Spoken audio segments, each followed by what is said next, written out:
साली जे हे संमेलन पहिल्यापासून बोला जरा पहिलं. बोला.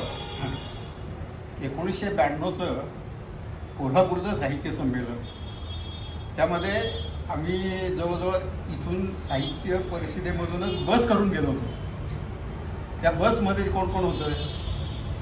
बसमध्ये होते वि. स. वाळिंबे होते, प्रभाकर तामणकर होते, त्याच्यानंतर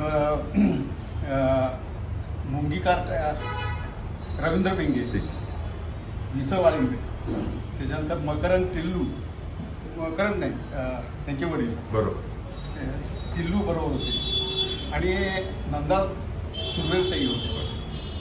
असे सगळेजण ती सगळी बस, आणि मुख्य म्हणजे सुधीर गाडगीळ होतं त्याच्या. असे ती सगळी बस जी होती. आणखीन एक महत्त्वाची त्याच्यातली म्हणजे आपले सुहास शिरवळकर पण त्याच्यामध्ये होते.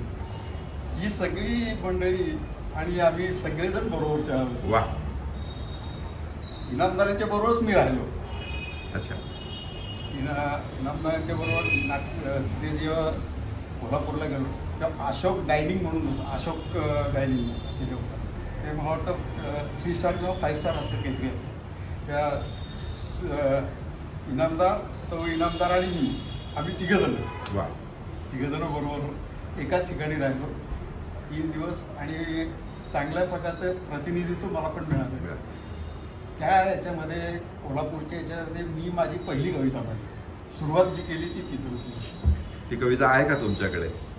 पाठवतो. असेल तर मला पाठवतो, माझ्या नंबरवर पाठवा. मी लिहिणार आता. हे जे सगळं आहे हे मंगळवारच्या प्रभातमध्ये येईल. क्या बात आहे. माझं स्तंभ चालू आहे, स्तंभलेखन. मी पाठवतो. ओके. हो. आणखी तुम्हाला